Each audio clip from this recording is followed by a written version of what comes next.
За проведенную зиму на равнине, то есть на зимних пастбищах, огромное количество овцепоголовья подчастую выедает траву и не дает почвам восстановиться.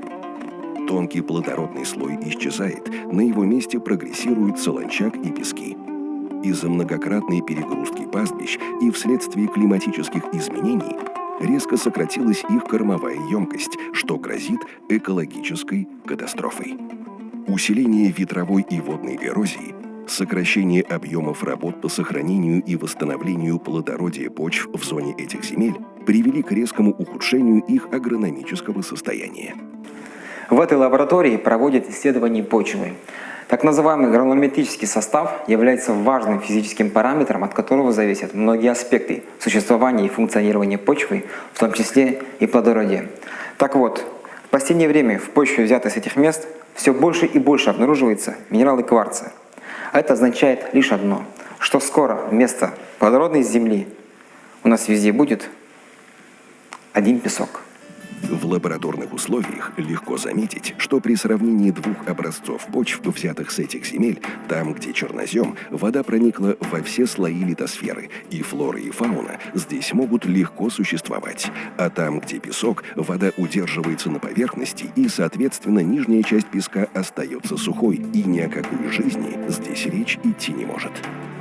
Исследования доказали, для того, чтобы образовался слой почвы мощностью в 1 см, требуется столетие, а потерян он может быть всего лишь за один сезон выпаса скота.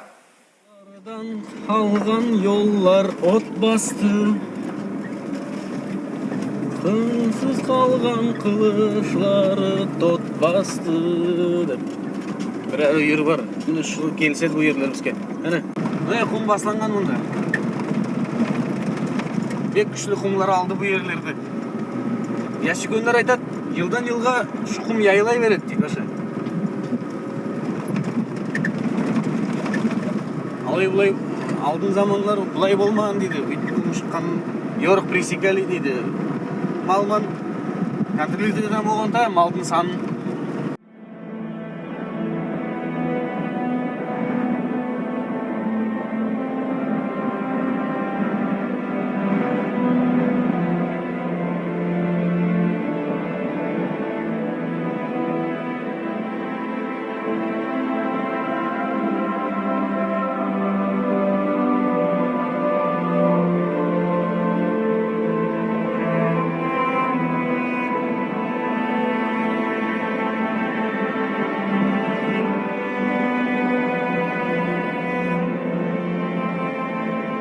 Сложно представить, но это место когда-то было засыпано землей.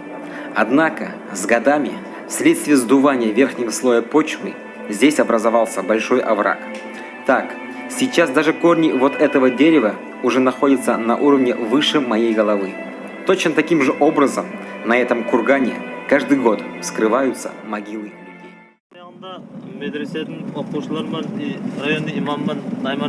людей. Хабар бізге келді, охотниктардан келді. Олар айтып бастады, бізге міне өлік ашылған деп. Келіп қарасақ, ашылып жатыр, сүйек көп, жүргенде жер жоқ. Соны осында айттылар, ирап-тып көмі ярайды деді, шариғат бойынша. Соны мөшөккө ирап тұрып, үйкөн маразки могила тұрып, сонда көмдік саныр. Соны қиылып, ондан бері уже 9 жыл кетті, 9-8 жыл кетті. Әлі көресіз, әлі тағы да құм ашылған, түз болған жер шұқыр болған келіп, соны көмдік сүйектарды ше. Соны шыны көріп тұршы, о елмен ашылған заты. Онда бұрынғыда айтады, о төбе болған, өлім басқан. Осын мал таптап, өлім өсе алмайды, то есть восстановление ете алмайды ше. Сонда ашылып, құм ашылған, ашылып, сөйтіп сүйектер ашылған. Ебеті көріп тұршы, онша құм төбе арқа бойды болған. Ол ел есіп тұрып, о бияққа келген. Ебеті ол құм енді тоқтамайды. Он терекпен жылғыман тоқтап болса, ол тоқтамайды, ол кете береді.